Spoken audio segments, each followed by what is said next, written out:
निराकार क्या है? निराकार निज रूप है प्रेम प्रीति सो सेव।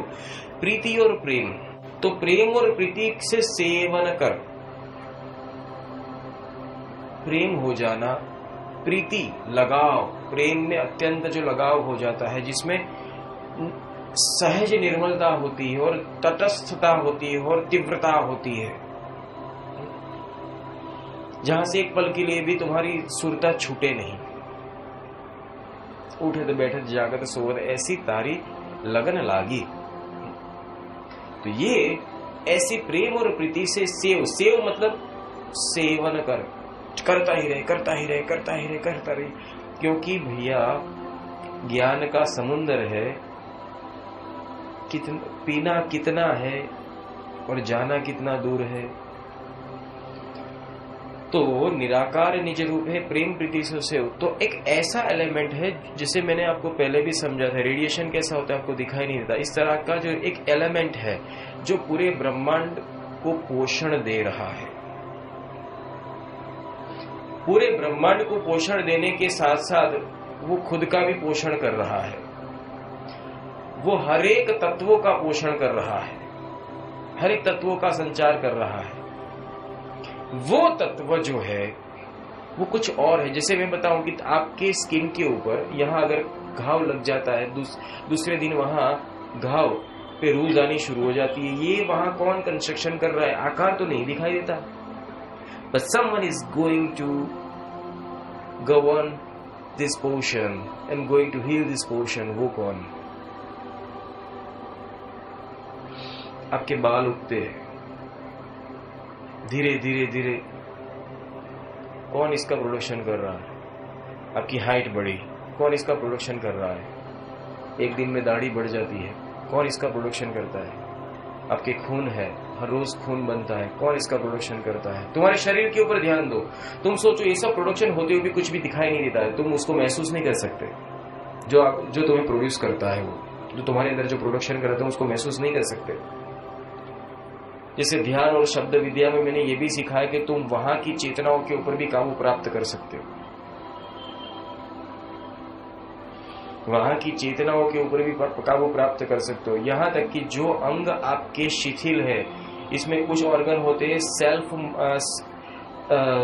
जिसको कहा जाता है कि सेल्फ रोटेट ऑर्गन, जैसे हार्ट है वो खुद ही दबकता है, उसमें आपको दबकाने की जरूरत नहीं रहती है। आपकी जो पलकें अपने आप झपकती है, वो आपको उसको झपकाने की जरूरत नहीं रहती, वो 2 in 1 है, आप भी कर सकते हो वो भी कर सकते हो। वो उसके ऊपर द्विमुखी शासन पद्धति है, जीभ है ऐसे कहा जाए कि वो भी द्विमुखी शासन पद्धति कह सकते हैं कि जब बोलने पे आती है तो किसी को छोड़ती नहीं, ऐसी तलवार है। तो सामान्य तौर पे कहा जाए वो तुम्हारे कंट्रोल में है, तुम बोलते हो, तुम खाते हो, तुम पीते हो।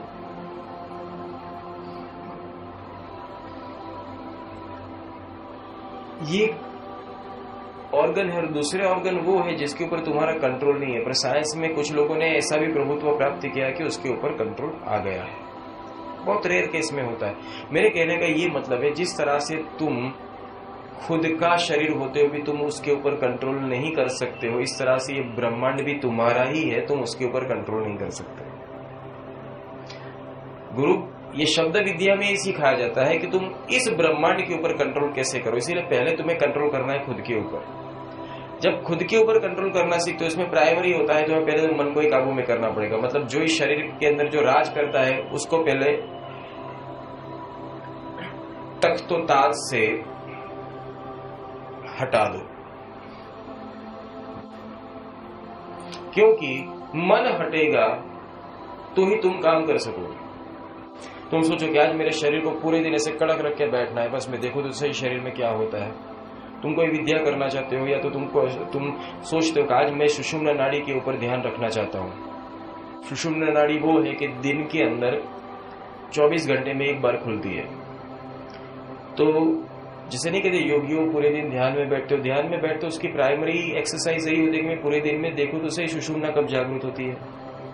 तो वो उसके लिए दिन भर बैठना पड़ता है। जैसे आप हफ्ता 2 हफ्ता बैठे तब जाकर पता चलता है कि सुषुम्ना कौन सी घड़ी जागृत होती है। फिर बाद में वो उस घड़ी का टाइम सेट करना पड़ता है, थोड़ी आगे पीछे होती है, फिर सुषुम्ना को एडजस्ट करो, फिर एक पर्टिकुलर टाइम के ऊपर उसको एक्टिवेट करो, एक्टिवेट करने के बाद उसको एक्सपांड करो।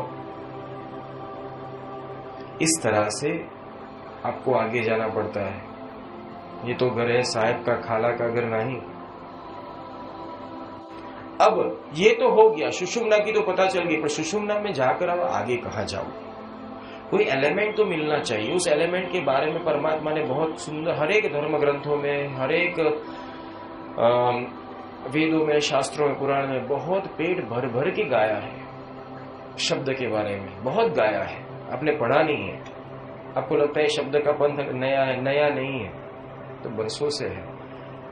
नया वो है कि शब्द सब कोई कहे, पर हमारे पास जो शब्द है और हमारे पास जो ज्ञान है वो कहीं नहीं है। ये एडवांस है।